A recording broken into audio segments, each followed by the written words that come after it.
Economics की इस class में अभी हम डिस्कस करने वाले हैं मुंडेल फ्लेमिंग मॉडल। बहुत इंपॉर्टेंट मॉडल है समष्टि अर्थशास्त्र के अंतर्गत। और जो यह मॉडल है, चाहे स्टूडेंट बी में पढ़ रहा है, चाहे एमए में पढ़ रहा है, नेट की तैयारी कर रहा है, पीजीटी इकोनॉमिक्स की तैयारी कर रहा है, ये इकोनॉमिक्स से रिलेटेड जितने भी एग्जाम होते हैं उनकी तैयारी कर रहा है या करने वाले हैं, तो उन सभी के लिए जो मुंडेल और फ्लेमिंग का मॉडल है बहुत ही इम्पोर्टेंट हो जाता है। यहाँ पर हम मुंडेल और जो फ्लेमिंग का मॉडल है उसको बहुत ही आसान शब्दों में समझने की कोशिश करेंगे। तो अपनी पढ़ाई हम शुरू करते हैं कहाँ से? इस मॉडल से। मॉडल का नाम है मुंडेल फ्लेमिंग मॉडल। अब जो मुंडेल फ्लेमिंग मॉडल है इसका दूसरा नाम आता है, उसे कहते हैं Mundell Fleming BOP model. Mundell Fleming तो वही रह गया, बीओपी अतिरिक्त जुड़ गया। बीओपी का अर्थ होता है बैलेंस ऑफ पेमेंट, जिसे कहते हैं भुगतान संतुलन या भुगतान शेष के नाम से भी जाना जाता है। तो कुल मिलाकर कहने का अर्थ है जो मुंडेल फ्लेमिंग मॉडल है उसको मुंडेल फ्लेमिंग बीओपी मॉडल के नाम से भी जाना जाता है।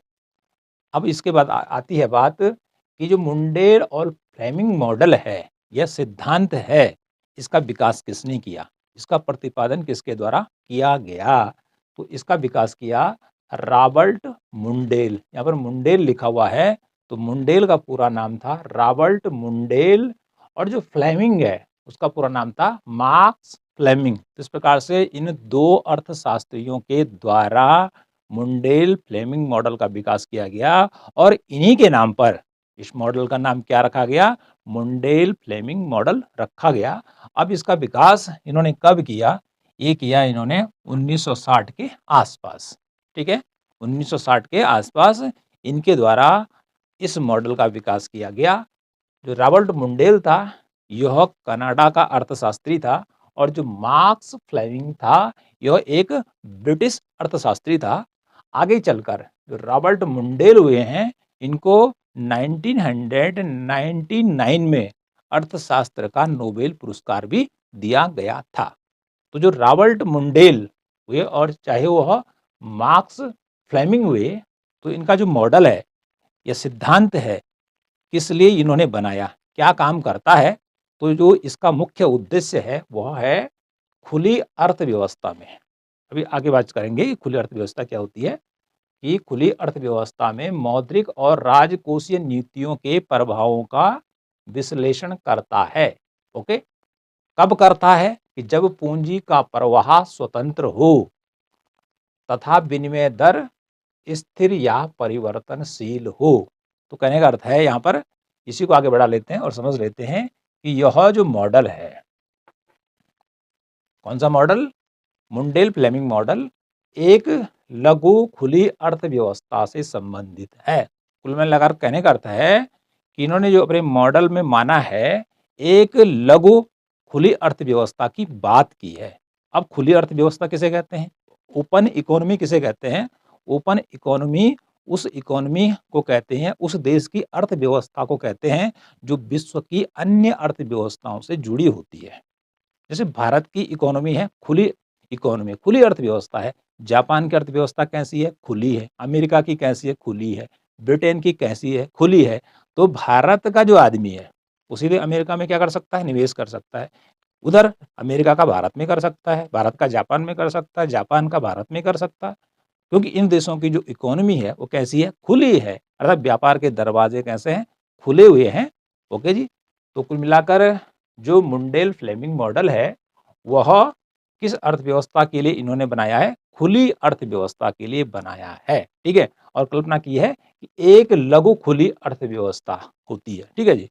तो इसलिए आ गया कि यह मॉडल एक लघु खुली अर्थव्यवस्था से संबंधित है, बंद अर्थव्यवस्था से इसका कोई लेना देना नहीं है। इसी में आता है इस अर्थव्यवस्था में पूंजी पूर्ण गतिशील होती है। किस अर्थव्यवस्था में? खुली अर्थव्यवस्था में जो पूंजी होती है पूर्ण गतिशील होती है। इसका अर्थ क्या हुआ? पूंजी का अर्थ क्या होता है? धन से लगाया जाता है, रुपये पैसों से लगाया जाता है। तो इसमें होता क्या है कि विश्व में एक देश से पूंजी दूसरे देश में बेरोक टोक आदमी ले जा सकता है। कैसे ले जा सकता है? जैसे भारत में देखिए, ब्याज की दर जो है वह माना बात 8% है। ओके जी। और इसी के आसपास विश्व की ब्याज दर भी इतनी है, 8% के आसपास है। ठीक है जी। और जो अमेरिका की इकोनॉमी किसी कारण से वह बूम कर जाती है और वहाँ पर ब्याज की दर 15% हो जाती है, तो भारत के शेयर बाजार में जिन्होंने पैसा लगा रखा है, जो निवेशक हैं, ठीक है, जो धनाढ्य हैं, अमीर घराने के उद्योगपति हैं, तो क्या करेंगे कि वो देख रहे हैं कि यहाँ तो 8% मिल रहा है और यहाँ 15% हो गया अमेरिका में, तो यहाँ से अपना पैसा निकाल कर वो कहाँ निवेश करेंगे? अमेरिका में करेंगे। क्यों करेंगे? क्योंकि यहाँ पर ब्याज की दर ज़्यादा बढ़ गई है और उनको यहाँ पर ज़्यादा फायदा होगा। तो इस प्रकार से यहाँ से पूंजी कहाँ चली गई? भारत से अमेरिका चली गई। तो इसीलिए कहा इस अर्थव्यवस्था में पूंजी पूर्ण गतिशील होती है, अर्थात इधर यहाँ से पैसा जाता है तो ये मना नहीं करेंगे कि तुम यहाँ मत लगाना पैसा, या इधर भारत वाला बोलेगा ना भैया तुमने यहाँ पैसा लगा दिया एक बार शेयर बाजार में, ओके, आपने शेयर पत्र खरीद दिए, आपने बॉन्ड खरीद दिए, तो उसके बाद आप पैसा नहीं ले जा सकते हैं। इसलिए इन्होंने बताया कि इस अर्थव्यवस्था में पूंजी पूर्ण गतिशील होती है। ओके जी। तो यहाँ से पैसा यहाँ गया। ओके जी। फिर हो सकता है कि भविष्य में इधर की इकोनॉमी डाउन हो जाए, ठीक है जी, और इधर की ब्याज दर घट जाए, ठीक है जी, और ये फिर पुनः 8 पे आ जाए और भारत में जो है वह 16% हो जाए, ठीक है, तो फिर इधर का पैसा फिर इधर आएगा। ओके जी। तो उधर निवेशक पैसा हटाकर इधर लाएगा, ठीक है, किस लिए? फायदा ज़्यादा कमाने के लिए। ओके। इस खुली अर्थव्यवस्था में विभिन्न देशों के पूंजी बाजार आपस में घनिष्ठ रूप से संबंधित होते हैं। क्या बताया जा रहा है? इस खुली अर्थव्यवस्था में, यानी कि चाहे हम अमेरिका की बात कर रहे हैं, चाहे भारत की बात कर रहे हैं, चाहे जापान की बात कर रहे हैं, इंग्लैंड की कर रहे हैं, फ्रांस की बात कर रहे हैं, उदाहरण के लिए, तो विभिन्न देशों में जो पूंजी बाजार है, ठीक है, जो मनी मार्केट है, वो आपस में घनिष्ठ रूप से जुड़े होते हैं। घनिष्ठ रूप से जुड़े होते हैं अर्थात एक जगह का निवेशक जिसके पास पैसा वो दूसरी जगह लगा सकता है और उधर का इधर लगा सकता है। तो कब लगा सकता है? जब विभिन्न देशों की अर्थव्यवस्थाएं आपस में जुड़ी हों, अर्थात खुली हों, आने जाने की स्वतंत्रता हो। तो इस प्रकार से विभिन्न देशों के जो पूंजी बाजार हैं, मनी मार्केट होता है, वो आपस में घनिष्ठ रूप से संबंधित होते हैं। ओके जी। भारत का असर अमेरिका में देखने को मिलता है, ठीक है जी, और अमेरिका का असर इधर देखने को मिल रहा है। ओके। तो कब मिल रहा है? कि जब ये आपस में जुड़े हुए हैं, और जब इसका अर्थात भारत का संबंध अमेरिका से नहीं होता, किसी भी प्रकार का ट्रेड नहीं होता, ओके जी, धन में, और न इधर होता, तब तो इधर कुछ भी हो जाता, तो भारत पर कोई असर नहीं पड़ने वाला था। ठीक है जी। तो इसलिए आज वर्तमान में विश्व के सारे जो बाजार हैं वो आपस में जुड़े हुए हैं। ठीक है जी। यदि अमेरिका में क्या होता है, बूम आ जाता है, तो उसका असर अन्य देशों में पड़ता है, अन्य देशों की आय भी बढ़ जाती है, और यदि वहाँ रिसेशन आ जाता है तो उसका तुरंत सब दुनिया के अन्य देशों पर पड़ने लगता है, क्योंकि दुनिया के तमाम जो देश हैं वह अमेरिका से जुड़े हुए हैं। अगला है, देखिए, निवेशक। किसे बोलते हैं निवेशक? जो अपना धन निवेश करता है। निवेशक हम थोड़ी कर सकते हैं जिनके पास 1000 रुपये से ज़्यादा नहीं है और निवेश करने चले, ठीक है। जो बड़े पैसे वाले हैं, निवेशक उच्च लाभ प्राप्त करने के लिए पूंजी बाजारों की खोज करते रहते हैं। जो इन्वेस्टर हैं, जैसे टाटा ग्रुप है, ठीक है जी, रिलायंस जियो है, उदाहरण के लिए, ये दुनिया में देखते रहते हैं कि भारत की तुलना में, ठीक है, ये विश्व के किस देश में पैसा लगाने से सबसे ज़्यादा फायदा हो सकता है। तो निरंतर ये क्या करते हैं, विश्व में क्या करते हैं, नए-नए बाजारों की, वित्तीय यानी कि फाइनेंशियल मार्केट की खोज करते रहते हैं। नेक्स्ट है, एक देश में प्रचलित ब्याज दर। एक रेट ऑफ इंटरेस्ट एक देश में जितना है, ओके जी, जैसे भारत की बात ही कर रहा था मैं कि यहाँ पे 8% है, ठीक है जी। तो प्रचलित ब्याज दर विश्व के वित्तीय बाजारों की ब्याज दर के समान होती है। कुल मिलाकर जैसे भारत में 8% चल रहा है, ओके जी, ये मान के चले विश्व की ब्याज दर 8% है। कितनी है? 8% है, और किसी कारण से भारत की ब्याज दर 15% हो जाती है। तो ऐसा नहीं है कि वह 8 की जगह 15 हो गई तो 15 पर ही रहेगी, ठीक है। तुरंत क्या होगा कि 8 की जगह जैसे 15 पे आया तो इधर उधर के जो देशों के निवेशक है यहाँ पैसा लगाएंगे, ठीक है जी, ओके। तो यहाँ पर लाभ की दर धीरे-धीरे कम होने लग जाएगी और उसके बाद ब्याज दर घटते-घटते, ठीक है, संतुलन स्तर पर 8% पर पहुँच जाएगी। कुल मिलाकर भारत में जो ब्याज की दर रहेगी, वो अन्य देशों में भी रहने वाली है। तो कुल मिलाकर कहने का अर्थ है कि मुंडेल-फ्लेमिंग मॉडल क्या कहता है कि एक देश में प्रचलित जो ब्याज दर है, वह विश्व के वित्तीय बाज़ारों में अर्थात किसी देश में जो ब्याज की दर है, उसके बराबर हो जाती है। और जो मॉडल है इनका, ये क्या दीर्घकालीन से संबंध नहीं रखता है, यह एक अल्पकालीन मॉडल है। क्योंकि यहाँ पर देखिए मुख्य रूप से अभी थोड़ा बताते हैं आगे चलकर समान तो ब्याज दर में यह समानता अर्थात ब्याज दर जो 8% है इधर की, ठीक है जी, और कुछ समय 15% हो जाती है, लेकिन उसके बाद वो 8 के 8 हो जाती है बराबर। ऐसा क्यों होता है? इसके पीछे उन्होंने क्या बताया कारण कि ब्याज दर में यह समानता पूंजी की पूर्ण गतिशीलता के कारण होती है। पूंजी की गतिशीलता का मतलब है पहले बताया कि पूंजी बेरोक टोक एक आदमी एक जगह से दूसरे बाजार वित्तीय बाजार में या शेयर बाजार में लगा सकता है। ओके जी, तो जैसे ही कहाँ जैसे अमेरिका में 15% बढ़ गई तो सारा पैसा दुनिया का वहां जाने लग जाए, मुद्रा की भारी, ठीक है, आपूर्ति वहां बढ़ जाएगी, ठीक है, तो उसके बाद क्या होगा, वहां से ब्याज की जो दर है वो धीरे धीरे घटना अर्थात लाभ की दर घटने घटना शुरू कर देगी, ठीक है, और फिर बैलेंस करते करते वह फिर वह नीचे 8% पर आ जाएगी, उदाहरण के लिए बता रहा हूं, ठीक है। और यदि क्या हो पूंजी एक देश से दूसरे देश में नहीं जा रही है तब जाके ये काम नहीं करेगा। तो कुल मिलाकर ब्याज दर में जो समानता आ रही है, ठीक है, बराबर हो जा रहा है कि 8% है और 15% बढ़ गया, लेकिन उसके बाद ये 8% है तो ये बाद में 8% होने की ओर जाएगा। किस कारण से जाएगा कि पूंजी पूर्ण रूप से गतिशील होती है, ठीक है जी, कि पूंजी एक जगह से दूसरी जगह तुरंत पहुंच जाती है, लोग तुरंत पैसा लगा देते हैं, पर कितना पैसा लगाएंगे ऐसा थोड़ी है चला गया तो सबको वहाँ फायदा ही मिलने लग जाएगा, जो पहले चला गया उसको फायदा मिलने लग जाएगा, ठीक है जी, और जो बाद में जाएगा उसको कोई फायदा ही नहीं मिलेगा, ठीक है, तो इसलिए वो दूसरी जगह जाएगा मार्केट को खोजने के लिए, ठीक है, फिर उधर मनी का फ्लो बढ़ जाएगा और इस प्रकार से धीरे धीरे जो ब्याज दर थी वह फिर इधर भी 8 हो जाएगी और इधर भी क्या हो जाएगी 8 हो जाएगी। तो कहने का अर्थ क्या है आगे सूत्र के रूप में जान लेते हैं, ये आर बराबर आर एफ, तो आर क्या है रेट ऑफ इंटरेस्ट है और ये भी रेट ऑफ इंटरेस्ट यहाँ पर लिखा हुआ है एफ, एफ मीन्स होता है फॉरेन विदेश, तो जो घरेलू ब्याज की दर है और जो विदेशी ब्याज दर है ये दोनों क्या हो जाती हैं आपस में बराबर हो जाती हैं, ठीक है, जो हमने ऊपर बताया कि माना यहाँ पर 8 है तो ये भी 8%, दोनों बराबर हो जाने की प्रवृत्ति रखती है, ठीक है, बराबर हो जाती है। तो ये तो फॉर्मूला था। ओके, अब यहाँ पर देखिए क्या था, खुली अर्थव्यवस्था में मौद्रिक और राजकोषीय नीति, यानी कि खुली अर्थ जैसे भारत की अर्थव्यवस्था खुली है तो भारत क्या करेगा अपनी देश की राष्ट्रीय आय को बढ़ाने के लिए, उत्पादन को बढ़ाने के लिए, ठीक है, रोजगार का स्तर को बढ़ाने के लिए क्या काम कर सकती है सरकार, ठीक है, मौद्रिक नीति और राजकोषीय नीतियों का क्या करती है अपना पालन करती है, ठीक है, उनको लाती है।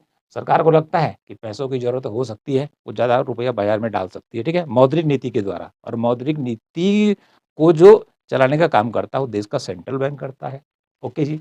दूसरा होता है राजकोषीय नीति, राजकोषीय नीति के द्वारा सरकार क्या करती है स्वयं पैसा खर्च करती है, सड़क बनाने पर, ठीक है, डैम बनाने पर, पुल बनाने पर, फैक्ट्री बनाने पर, ठीक है, सड़कों के विस्तारीकरण में स्वयं पैसा लगाती है। तो इस प्रकार से 2 नीतियों के द्वारा सरकार क्या करती है अपनी अर्थव्यवस्था का विकास कर सकती है, ठीक है। लेकिन ये क्या कह रहा है कि खुली अर्थव्यवस्था में मौद्रिक और राजकोषीय नीतियों को प्रभावों का विश्लेषण करता है, कौन करता है मुंडेल फ्लेमिंग मॉडल, ठीक है। अब कैसे करता है वो तो आने वाले टाइम में आपको बताया जाएगा। कब करता है जब पूंजी का प्रवाह स्वतंत्र हो, जो मैंने यहाँ पर आपको बताया कि इस अर्थव्यवस्था में पूंजी पूर्ण गतिशील होती है, अर्थात पूंजी रुपया आदमी एक शेयर बाजार से बंबई स्टॉक मार्केट से सीधे न्यूयॉर्क स्टॉक बाजार में ले जा सकता है। तो पूंजी का स्वतंत्र प्रवाह होने का अर्थ होगा कि पूंजी क्या होती है पूर्ण गतिशील होती है। ओके जी, इसमें आगे बोला शर्त लगा रखी है तथा विनिमय दर। अब यहाँ पर विनिमय दर का जो अर्थ होता है वो विदेशी विनिमय दर है। तो कोई देश 2 प्रकार की विनिमय दरों में से एक को अपना सकता है, ठीक है जी, जो उसको ठीक लगती है। एक है कौन सी विनिमय दर, एक है स्थिर विनिमय दर। कौन सी विनिमय दर बोला, स्थिर और परिवर्तनशील विनिमय दर। तो इन विनिमय दरों के अंतर्गत अर्थात स्थिर विनिमय दर के अंतर्गत और परिवर्तनशील विनिमय दर के अंतर्गत यदि कोई देश मौद्रिक नीति को अपनाता है या राजकोषीय नीति को अपनाता है, तो उस देश की अर्थव्यवस्था में उत्पादन, आय, रोजगार का स्तर बढ़ता है या घटता है, इस चीज को बतलाने का काम जो मुंडेल और फ्लेमिंग का मॉडल है वह करता है। आगे आता है कि जो मुंडेल और फ्लेमिंग है, ठीक है जी, उसने अपने मॉडल को समझाने के लिए, अपने सिद्धांत को समझाने के लिए क्या बताया, अपने मॉडल में संतुलन की व्याख्या, ठीक है, हमने कहा ब्याज दरों में क्या हो जा रहा है, संतुलन स्थापित हो जा रहा है विश्व के जब बाजार आपस में जुड़े हुए हैं। तो अपने मॉडल में संतुलन की व्याख्या या संतुलन को बतलाने के लिए उसने आईएस और एलएम वक्रों की सहायता ली है। किस वक्र की सहायता ली है? एक है आईएस और एक है एलएम वक्र, ठीक है, जो आईएस और एलएम मॉडल है जिसका कि विकास हिक्स और हैंसन के द्वारा किया गया था। इसके ऊपर हमारा वीडियो बना रखा है कि आईएस कर्व कैसे बनाया जाता है और एलएम कर्व कैसे बनाया जाता है, ठीक है जी। तो जब ये दोनों बराबर हो जाते हैं, ठीक है जी, ये एक दूसरे को इंटरसेक्ट करते हैं, वहां पर ब्याज की दर क्या होती है, निर्धारित होती है। तो इन दो वक्रों, ठीक है जी, की सहायता ली है किसने? मुंडेल और फ्लेमिंग ने अपने मॉडल को समझाने में। अब क्या होता है जो आईएस है, आईएस का अर्थ होता है इन्वेस्टमेंट और सेविंग, ठीक है जी, इन्वेस्टमेंट और सेविंग, आई फॉर इन्वेस्टमेंट और एस फॉर सेविंग, ठीक है। तो ये दर्शाता है वस्तु बाजार को, इसको दर्शाता है वस्तु बाजार को, ओके जी। और जो एल एम है ये दर्शाता है मुद्रा बाजार को, ठीक है, मुद्रा बाजार।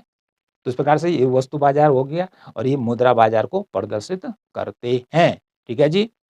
और जो आईएस है जो वस्तु बाजार के संतुलन को प्रदर्शित करता है, ठीक है, इन्वेस्टमेंट सेविंग जो कर्व होता है, ओके जी, इसका समीकरण क्या है? y is equal to C plus I plus G plus N X, ठीक है, ये इसका समीकरण है। y फॉर क्या है? ये हो गया आय, आपकी कौन सी आय? राष्ट्रीय आय है, इसको राष्ट्रीय उत्पादन भी कह सकते हैं, ठीक है जी। और सी कंजम्पशन है, उपभोग है। आई फॉर क्या है? इन्वेस्टमेंट है। जी फॉर क्या है? गवर्नमेंट का जो खर्चा है, एक्सपेंडिचर है वो है, प्लस जुड़ेगा एन एक्स, नेट एक्सपोर्ट, शुद्ध निर्यात, यानी कि आयात में से या निर्यात आयात को घटाना है, ठीक है जी। तो इस प्रकार से इन सबको जोड़कर जो राशि बनेगी, ठीक है, इधर हो गया व्यय और इधर हो गया आय, ओके जी। तो आय बराबर व्यय हो जाना चाहिए। ये हमारा आईएस जो है वक्र बतलाने का काम करेगा। दूसरा भाग में देखिए एलएम की बात कर रही है, तो एलएम का समीकरण क्या हो जाएगा? यहाँ पे देखिए एलएम का समीकरण है एम बटा पी, ठीक है, एम फॉर है मुद्रा की मात्रा, ठीक है, पी फॉर क्या है? प्राइस। तो यहाँ पर मुद्रा की मात्रा है, यहाँ पे प्राइस है, ठीक है। तो प्राइस का जो उस समय औसत मूल्य है उसका भाग मुद्रा की मात्रा में देना है, ठीक है जी। तो वास्तविक मूल्य निकल कर आ जाएगा, ओके। इधर तो कुल मिलाकर जो एमपी है ये प्रदर्शित करता है मुद्रा की पूर्ति को। इधर लिखा है एल, ठीक है, यहाँ पर लिखा है आर और यहाँ पर लिखा है वाई। आर फॉर क्या होता है? रेट ऑफ इंटरेस्ट, ठीक है जी। और जो वाई है यह आय को प्रदर्शित करता है। तो ये मुद्रा की पूर्ति हो गई और ये मुद्रा की क्या हो गई? मांग हो गई। तो मुद्रा की पूर्ति किसके बराबर होनी चाहिए? मुद्रा की मांग के बराबर होनी चाहिए। तो खुली अर्थव्यवस्था के अंतर्गत जो इन्होंने मॉडल दिया है, यह एलएम का क्या है? आपका समीकरण है और आईएस का ये समीकरण इन्होंने बताया है। तो जो एन एक्स है इसका अर्थ होता है शुद्ध निर्यात, नेट एक्सपोर्ट, ओके। विदेशी विनिमय दर में परिवर्तन राष्ट्रीय आय के निर्णय में महत्वपूर्ण भूमिका अदा करती है। यानी कि विदेशी विनिमय दर में परिवर्तन, यानी कि विदेशी जो विनिमय दर है, अब किसकी विनिमय दर है? अब देखिए कि माना कि भारत में एक डॉलर, ठीक है जी, ये डॉलर की बात कर दी मैंने और ये रुपए की बात कर दी। माना कि इनकी विनिमय दर पहले कितनी है कि 8 रुपया दो, ठीक है जी, और $8 लो। कुछ समय बाद क्या हुआ कि हमारी जो विनिमय दर है, अब देखिए यहाँ हो गई 15 और इधर हो गई 8। इसका मतलब हो गया कि अब इधर वाले को 8 एक्सचेंज रेट जैसे ही बदला, ठीक है, विनिमय दर बदल गई, ठीक है। अब $8 में आप क्या करेंगे, ₹15 खरीद सकते हैं। ठीक है जी, ₹15। लेकिन यदि भारत वाले को इधर डॉलर खरीदना है, तो उसको ₹15 देने पड़ेंगे और यहाँ तब जाके उसको $8 मिलेंगे। तो इस प्रकार से देखें, ऐसी स्थिति में भारत की जो मुद्रा की वैल्यू है, वो क्या हो गई, घट गई है। ठीक है जी, मुद्रा की वैल्यू क्या हो गई है, घट गई है। ज़्यादा पैसा देना पड़ रहा है $8 खरीदने के लिए, जबकि पहले क्या था, ₹8 दो और $8 लो, तो कोई विनिमय दर बराबर थी। ठीक है, यहाँ परिवर्तित हो गई, तो ₹15 में अब $8 लेना पड़ रहा है। तो ऐसी स्थिति में हमारी जो मुद्रा है ना, कि भारत की मुद्रा की जो वैल्यू है, वो गिरी है। ज़्यादा पैसा देके हमें कम डॉलर देखने को मिलेगा। तो यदि ऐसा होता है, तो ये क्या बतलाते हैं कि राष्ट्रीय आय के निर्धारण में महत्वपूर्ण भूमिका अदा करती है किसी देश की। तो जैसे यहाँ पे देखिए, जैसे ही रुपया क्या हुआ, इसकी वैल्यू गिरी, तो इससे क्या होगा कि हमारे देश की जो मुद्रा की जब वैल्यू गिरेगी, मुद्रा की वैल्यू गिर गई, मूल्य कम हो गया, तो वस्तुएं क्या हो जाएंगी, सस्ती हो जाएंगी। ठीक है जी, तो इससे भारत के निर्यातों को बढ़ावा मिलेगा, अर्थात अमेरिका में क्या होगा कि हमारी वस्तुओं की डिमांड बढ़ जाएगी। ठीक है जी, तो इससे निर्यात को प्रोत्साहन मिलेगा। ओके जी, जब मुद्रा की वैल्यू भारत की गिर गई, इसकी महंगी हो गई है, तो इधर वाला कम पैसे में भारत से ज्यादा वस्तुएं खरीद सकता है। ओके, आगे देखिए, जब अर्थव्यवस्था, लेकिन इसमें शर्त जुड़ी हुई है कि विदेशी विनिमय दर में परिवर्तन राष्ट्रीय आय के निर्धारण में महत्वपूर्ण भूमिका अदा करती है। कब करती है, कि जब अर्थव्यवस्था स्थिर विनिमय दर या परिवर्तनशील विनिमय दर को अपनाती है। यानी कि भारत में जो विनिमय दर है, ठीक है, अब वर्तमान में तो स्थिर विनिमय दर चलती नहीं है, तो भारत में चलती है प्रबंधित विनिमय दर। ठीक है, कि खुले बाजार में तो रहती है, लेकिन जब रुपए का भाव बहुत ज्यादा गिर जाता है और अमेरिकन डॉलर का भाव बहुत चढ़ जाता है, तो तब भारत का जो रिजर्व बैंक है, वो अपने खजाने से, आरक्षित भंडार से डॉलर को बाजार में डालता है। ठीक है जी, जो डॉलर की कमी हो जाती है, तो ऐसी स्थिति में फिर क्या होता है, जो रुपए की विनिमय दर गिर रही थी अमेरिका की तुलना में, अर्थात अमेरिका का डॉलर महंगा होता जा रहा है। ठीक है जी, और हमें बहुत रुपए देने पड़ रहे हैं, तो ऐसी स्थिति में रिजर्व बैंक क्या करता है कि विनिमय दर को ठीक करने का काम करता है। ऐसे ही अन्य देशों में भी उन देशों के सेंट्रल बैंक इस काम को पूरा करने का काम करते हैं। तो इस प्रकार से दो प्रकार की विनिमय दर होती है। एक तो आ गई स्थिर विनिमय दर। ठीक है जी, स्थिर विनिमय दर क्या होती है, जो विनिमय दर सरकार के द्वारा निश्चित की जाती है कि रुपया और अमेरिका के डॉलर की विनिमय दर क्या रखी जाएगी। ठीक है जी, मान लीजिए कि भारत ने रख दी कि रुपया रख दिया ₹20। ठीक है जी, और डॉलर का चिन्ह है, और डॉलर की विनिमय दर रख दी 50। ठीक है जी, तो ये स्थिर विनिमय दर रहेगी। ठीक है जी, कि ₹20, ठीक है, ₹20 में हमें $50 लेने हैं, तो इतनी दर को बनाए रखना पड़ेगा। ठीक है, जिस किसी कारण से ये ₹20 की जगह यहाँ पता चला कि 60 हो गया, तो फिर क्या करेगा, इधर सरकार इसको ठीक करने का काम करेगा, अर्थात सेंट्रल बैंक इसको ठीक करने का काम करेगा। और जो परिवर्तनशील विनिमय दर है, ये तो विदेशी मुद्रा की मांग और पूर्ति के द्वारा अपने आप ठीक होने की प्रवृत्ति रखती है, अपने आप इनमें संतुलन स्थापित करने का काम करती है। सरकार इसमें किसी प्रकार का इंटरफियर नहीं करती है। तो देखिए, हमने क्या बताने की कोशिश की, जो मुंडेल फ्लेमिंग मॉडल है, उसकी मुख्य मुख्य बातें क्या है। ठीक है, उसकी मुख्य मुख्य बातें क्या है, एक नोट्स की तरह है। तो इनको आपने 1 बाय करके करना है, इनको याद करना है, लिखना है पहले, और समझने की कोशिश करनी है। ठीक है, लिखना भी है और समझने की कोशिश भी करनी है। जितने पॉइंट हमने आपको इसमें बताए, ये सारी चीजें आपने याद करनी है। ये हमारे वीडियो का पहला पार्ट है। हमारे वीडियो का क्या है, यह पहला पार्ट है। तो इस पार्ट में हमने आपको क्या समझाने की कोशिश की कि मुंडेल फ्लेमिंग मॉडल क्या होता है, इसका मकसद क्या होता है, किस प्रकार की अर्थव्यवस्था पर यह लागू होता है। ओके जी, और जो मुंडेल फ्लेमिंग है, उसने अपने मॉडल को किन बकरों के द्वारा प्रदर्शित करने की कोशिश की। तो यदि आप इतना समझ गए, ठीक है जी, इतना समझ गए, तो उसके बाद दूसरे वीडियो में हम आपको डायग्राम के माध्यम से समझाएंगे आगे कि उसने अपने मॉडल में किस प्रकार से अन्य बातों को समझाने की कोशिश की, जिसका कि सार मैंने आपको बतलाया कि उसके मॉडल का यह सार है। तो आगे चलकर हम उसके मॉडल को रेखा चित्र के द्वारा, डायग्राम के द्वारा समझने की कोशिश करेंगे। तो आई होप, मैं समझता हूँ कि यहाँ तक मुंडेल और फ्लेमिंग का जो मॉडल है, वो आपकी समझ में आ गया होगा। मिलते हैं नेक्स्ट वीडियो में।